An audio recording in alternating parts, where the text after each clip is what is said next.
God is not a person, nor an idol. God is a process of spiritual flowing stream of knowledge, the process of creation, which is not finished, but continues at this very moment of time.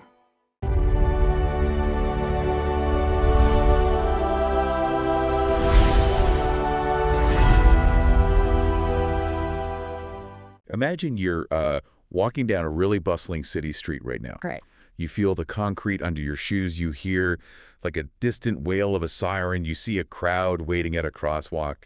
You are fully, absolutely convinced that the physical world around you is real. Oh, entirely. I mean, we all do it. Yeah. Yeah. But consider the proposition Elon Musk put forward back in 2016. The idea that there is only like a 1 in a billion chance base reality is what we actually think it is. And we are almost certainly living in a simulation. Which is just a massive concept. It forces a complete reevaluation of, every single assumption we hold about our existence, our history, and even our biology. Exactly. Because we tend to walk through life assuming we're the main characters, authoring our own story. But the materials we're looking at today suggest human consciousness has been systematically downgraded. Okay, so let's unpack this. Because looking at this stack of sources, we have a massive puzzle here. Yeah, a lot of ground to cover. We're trying to make sense of everything from modern video game physics to ancient linguistics, all the way to quantum genetics. And the overarching thesis across all these documents is that we are operating inside what they call a Babylonian matrix. Right. But the mission of today's deep dive isn't just to talk about the architecture of a theoretical prison. These sources actually outline the mechanics of a cheat code. Which is the most fascinating part. It is. They provide a framework to prove that you, the listener, are not just an NPC. You're not a non-player character in some alien sandbox. No, the claim is that you possess this latent architecture of a human god co-creator. Yeah, which is a wild term, human god. It is. And to map that out, we are drawing on a really unusual collection of materials. We've got essays on the observer effect, research on cognitive frameworks called holographic thinking, historical analysis of an ancient 49-letter Russian alphabet called the Bukvitsa, Right. plus biological theories on wave genetics, and a highly detailed, rather radical transcript from London dated June 2026. And that one attempts to decompile the Bible as pure quantum code. I think the best entry point into all this is how the sources actually visualize the simulation running. The video game metaphor. Yeah, the Grand Theft Auto 5 metaphor. Yeah. If you ever played a massive open-world game, Yeah. Developers have a hard limit on RAM, right? Yeah. Processing power. Exactly. The game engine just cannot physically render the entire city of Los Santos all at the same time. If it tried to calculate the physics of every pedestrian, every car, every leaf falling, the hardware would literally melt. So what it does is utilize a localized observer effect. The engine only renders the specific street your character is currently looking at in high definition. All right. The moment you turn a corner, the street you just left basically ceases to exist in a rendered material state. It just reverts back to raw code. And the sources mentioned that if you look closely at things in the distance, say, like cars way down a highway, they don't even have real physics applied to them yet. Yeah, they're just low-resolution placeholders. Yeah. If you shoot a projectile at them from far away, they don't even explode properly until you get physically close enough to force the engine to allocate RAM. It's all about optimization, and the documents argue that our physical universe operates on a nearly identical principle. Which is basically quantum mechanics. Right, the idea that particles exist in a state of probability until a conscious observer forces them to take a defined position. The physical world only fully materializes when you interact with it. So reality is basically saving RAM. Basically, yeah. When you aren't looking, the matrix saves processing power by letting that localized space revert to unrendered potential. But wait, that brings up a massive conceptual hurdle for me. Okay, what is it? If our reality only renders the localized street I'm standing on, what happens when someone forces the system to zoom all the way out? Right. Like a player flying a helicopter to the absolute ceiling of the game map. How does this system handle a macro render of the entire board? Well, the materials address that by pointing to a real-world example. It's the 1991 mission of the Austrian astronaut Franz Buck to the Soviet Mir space station. Oh, I remember reading this part. Yeah, before his launch, he was intensely briefed on the physical toll of the journey. warnings about severe space sickness, vestibular disorders, the crushing reality of zero gravity. All the localized physical stuff. Exactly. But the moment he reached an altitude of 500 kilometers above the Earth, a profound shift in perception just overwrote his physical discomfort. The sources mention he looked out the window and experienced something completely disconnected from the daily human experience. Yeah, he saw the macro render.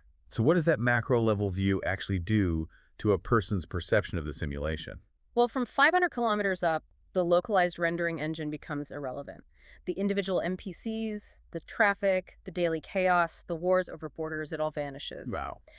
Buck describes seeing the immense curvature of the Earth protected by a thin, fragile azure veil of atmosphere. Just a tiny blue haze. Right. And that haze is the only barrier separating a breathing ecosystem from the freezing void of the cosmos.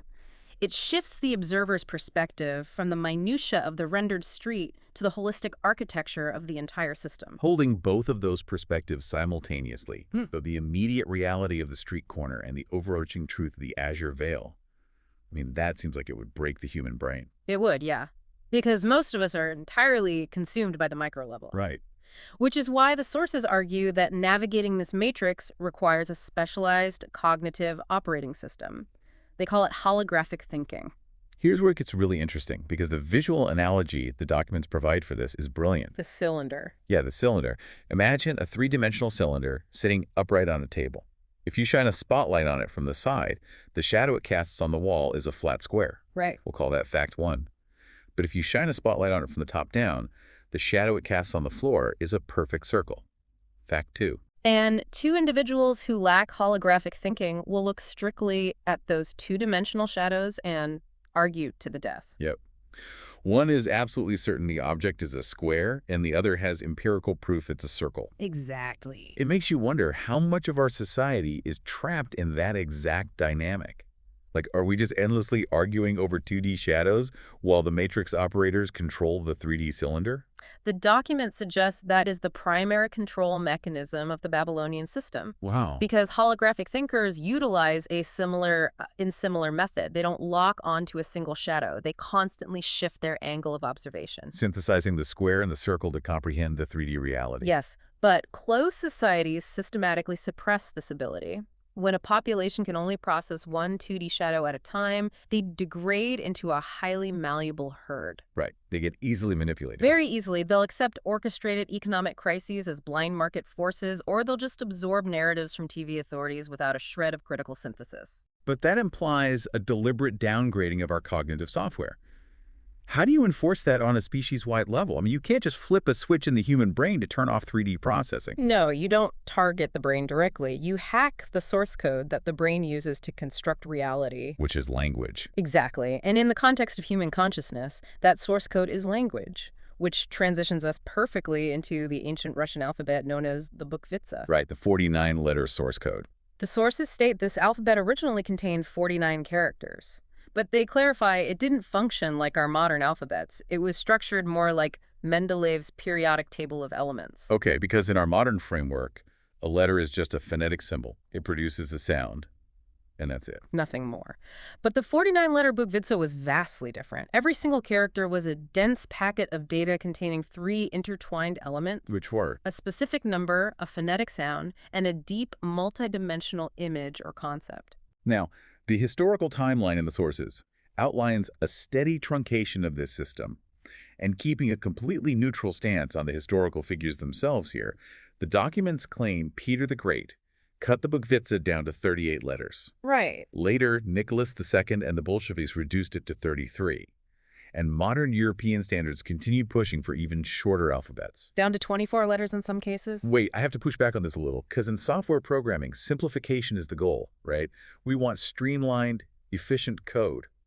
Why is making an alphabet shorter and easier to learn considered a malicious downgrade patch? Because you have to consider what happens when you strip the multidimensional imagery out of a language. You aren't just making it easier to spell, you are actively flattening the cognitive capacity of the user. Okay. The sources explain this using the Russian root word for image, which is obraz. When language loses its deep imagery, it becomes bezobrazny. meaning formless Yeah. or ugly. Formless is the key. You are taking the 3D cylinder and forcing the brain to only conceptualize 2D squares. Ah, I see. The materials quote a 20th century Armenian thinker who stated, "Death of language means death of the kin. When the language is truncated, perception itself is truncated." A society loses the linguistic nuance to differentiate between, like, profound human will and base biological desire. Exactly. Or between inherent goodness and mere economic profit. Looking at the specific source codes that were deleted makes this incredibly clear. Like the very first letter of the Bukvitsa, as, Right. it doesn't just represent the sound A. Its multidimensional image translates to human God living on Earth. And the letter bogey means ancestors or gods. Yeah, and in it signifies the true community, the fundamental thread linking heaven and earth. So by erasing those specific conceptual building blocks from the daily vocabulary, the system effectively revoked the user's admin privileges. Wow, revoked admin privileges. Yes, because you cannot execute a command to access your human God potential if your operating system literally no longer possesses the language to compile that concept. But language is abstract, right? Where is this code actually running? Like, if Bukvitsa is the original software, what is the biological hard drive? Are our actual physical bodies running this linguistic code? Well, the deep dive bridges linguistics and biology here through the research of Kiragariev and wave genetics. Oh, this part was wild. It is. This theory posits that the sequence of the 49 Bukvitsas possesses a direct mathematical correlation with the sequence of amino acids in human DNA. Wait, how does a linguistic character map to a biological amino acid? What's the actual mechanism connecting a spoken word to physical genetics? So wave genetics argues that DNA is not just a static chemical blueprint. It actually functions as a holographic acoustic antenna. Okay. The geometric structure of amino acids responds to specific acoustic and electromagnetic frequencies. The 49 original characters weren't arbitrary shapes. They were vocalized at exact resonant frequencies that geometrically align with the folding of DNA proteins. The text is literal when it says human genetics are woven from words. Yes, literally woven from words. So if DNA is a text that physicalizes based on resonant frequencies, language is how we program our own flesh. The implications are staggering, honestly. The sources quote A.S. Shishkov, who said, "Want to kill a people? Kill their language." Wow. Because if the physical geometry of your DNA requires complex, multidimensional phonetic frequencies to operate at its highest capacity, and the Babylonian system downgrades your language to a simplified patch operating closer to the lower 432 hertz range mentioned in the texts, you undergo biological lockdown. Biological lockdown. So you literally lack the biological hardware to render the reality of a human god. Exactly. You become an NPC by genetic default. Man. If the lockdown is that thorough, if our cognitive processing, our language, and our very DNA are all running on downgraded software, how do we find a loophole? How does anyone decompile a matrix that tight? That is the exact problem tackled in the most radical document in our stack. The London document. Yeah, the MacBook Pro M5 transcript from London dated June 2026. The transcript documents a dialogue between three figures, Rady, Sviatozara, and Sergei the architect. And their project is to decompile the foundational architecture of the matrix by hacking the most influential text in human history, the Bible. Right. I read this section several times because the claim is so immense. They argue that the Bible contains 0 actual humans. 0. No historical kings, no prophets, no physical events. I struggle with this a bit. I mean, the Bible is the foundational historical and spiritual bedrock for billions of people. To say there is no King David, no Moses, how do these 2026 architects justify erasing thousands of years of recorded history? Well, they justify it by treating the text not as a historical chronicle, but as a purely mathematical blueprint. Okay. They view it as a quantum code of reality, originally written in a multidimensional language, but misinterpreted by the 2D shadows in the Babylonian system. The shadows again. Right. The system deliberately programmed the masses by turning the code into an anthropomorphic narrative. They turned the concept of the creator into an unreachable idol, a punitive dictator on a throne demanding blind obedience. Which isolates the human, making them feel like a powerless speck. Precisely. And their first hack to fix this is deceptively simple. They take the word savov, meaning God, and they type it with a lowercase letter. Because in a reality built on code, syntax is everything. Capitalization locks a word into being a proper noun, an object, an entity entirely separate from the observer. Right.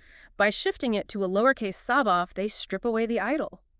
God ceases to be a distant dictator and mathematically transforms into an accessible physical process. It becomes a mechanism of creation that the user can interface with. Yes. So we have to look at what that does to the apocalyptic imagery we've been conditioned to fear. If God is a process, what happens to the whole Lord of Hosts imagery? In our current cultural programming, that phrase immediately renders an army of angels with flaming swords ready to smite humanity. They completely dismantle that militaristic programming. Utilizing the principles of the Bukvitsa, they reveal that Lord does not translate to a ruler or dictator. It decodes to the idea of a smoothly moving stream of knowledge. Wow, that's completely different. And hosts has absolutely nothing to do with weapons or armies.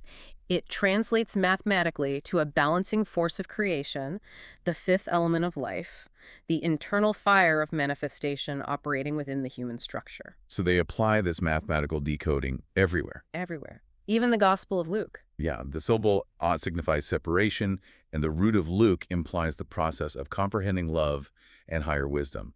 The entire book transforms from a historical biography into a software manual for achieving higher consciousness. However, recognizing the code and actually deploying the code are two very different things. Right. The transcript introduces a massive paradox regarding how they plan to physically inject this decompiled reality into the matrix. This is the 33 million Trojan horse part. Yes. The documents describe Sergei the architect as being bogged down, performing heavy physical labor on the literal construction sites of the matrix. And to buy him the time to fully deploy the decompiled code, they plan to use a physical painting, an artifact valued at 33 million British pounds. I really need you to walk me through the mechanics of this. How does selling a painting physically or algorithmically destroy a cosmic simulation? Okay, so you have to look at what powers the Babylonian matrix. It runs on commercial energy, the extraction of finite value, represented by money. Okay, I'm with you. The painting is a purely spiritual, conceptual artifact of the human god reality. Yet they are assigning it a massive, arbitrary commercial weight of 33 million pounds. Wow. By forcing the financial matrix to ingest and process a purely quantum, non-commercial concept using its own currency, they are injecting a recursive loop into the algorithm. So the matrix is forced to consume a paradox. Exactly. It effectively bankrupts its own commercial logic and buys the architect the processing time needed to rebuild reality. It's using the engine's own localized rendering rules against it. Yes, it is. Which brings us to the ultimate question for the listener. We understand the observer effect. We see how the language and DNA were downgraded. We see the blueprint for decompiling the dogmas. But how do we transition from understanding the code to actively running it as co-creators? We know the system wants to keep us as low-poly NPCs, but how do we become these human gods? Well, the materials point to the deliberate synthesis of the archaic and the modern. What about the audio file? Yeah, there is a fascinating audio file referencing the intentional use of pre-revolutionary characters like yachts and hard signs placed directly next to modern digital emojis in text communications. It creates a visual collision, like hitting a linguistic speed bump in the middle of a casual text message. And that collision is the entire point. It signals to the observer's brain that this ancient multidimensional code is not museum dust. Right. It is fully operational right now. It forces the millisecond ping of the digital age to intersect with the timeline of millennia. And from that collision, the sources build a brilliant cosmology regarding our purpose here. They point out a fundamental flaw in the concept of a perfect immortal realm. Because immortal perfection is actually a trap. Yeah, it has no time, no space, no decay. Yeah. Because it lacks entropy, it is entirely static. It cannot grow or change. You cannot build a house without friction. The mortal human world, our world, is highly entropic. It's chaotic and constantly decaying. But that exact chaos is the friction required for transformation. Exactly. Wait, so we aren't just passive batteries plugged into the matrix to generate commercial energy. We are the construction crane. We are. The immortal realm possesses the flawless blueprints and the raw energy, but they are completely incapable of building anything without the heavy entropic machinery of the human experience. Wow. The human is the vital point of application, and to ensure the fragile human framework doesn't shatter under the absolute pressure of channeling that divine energy, the sources describe a gravity thread. A gravity It's an unbreakable, fundamental link that anchors the human god consciousness to the physical avatar. As the visual source states, an idea is an ideal weapon. because it has no physical mass, yet it can completely overwrite the rendered world. Right. but the engine won't run the idea unless you execute the command. The transcript from the YouTube video in our stack delivers that command clearly to the user. It says, "Start, dreamer." The responsibility shifts entirely to you. You are no longer waiting for the matrix to render the next street. You are writing the patches. Okay, let's just seamlessly retrace how we got here today. It's been a journey. It really has. We began by questioning the concrete under our feet, exploring the very real possibility that our localized reality only renders when observed, much like the RAM-saving mechanics of GTA 5. Right. We zoomed out to the Mir space station to grasp the macro illusion, realized that navigating this simulation requires the 3D synthesis of holographic thinking, and uncovered how the Babylonian system downgraded our cognitive processing by truncating the deep imagery of the 49-letter Bukvitsa. We then explored the profound mechanics of wave genetics, understanding that our downgraded language actively locks our DNA into low-frequency, compliant states. Exactly. Finally, we examined the 2026 blueprint for decompiling the matrix, stripping away the idol of an angry dictator to reveal God as an accessible process, and using the commercial weight of the matrix to fund its own algorithmic unraveling. So the takeaway for the listener is clear. You are the entropic construction crane required to build the new reality. According to this recovered source code, you are as the human god operating the terminal, not an NPC waiting for the next rendered street. Which leaves us with a truly profound implication regarding how we move forward. Exactly. Think about the mechanics we just explored. If your DNA is literally a text that renders reality through the specific frequencies of the words you speak, and our modern languages are heavily downgraded patches designed to keep you compliant. What happens next? Right. What happens to the simulation if you start speaking to yourself exclusively in metaphors, deep imagery, and ancient conceptual roots? That's the question. Does the game engine glitch and give you admin privileges? Or does it render a completely new street you were never meant to see? Something to think about the next time you boot up. Thank you for joining us on this deep dive. Until next time.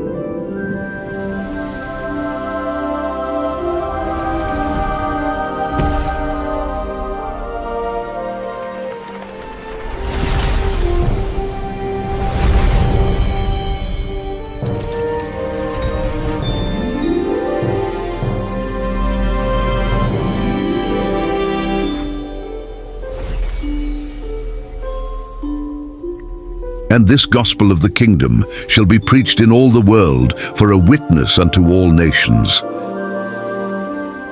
And then shall the end come, the end of all wars, all sorrows and human misfortunes. The time of true knowledge shall come. Matthew chapter 24, verse 14.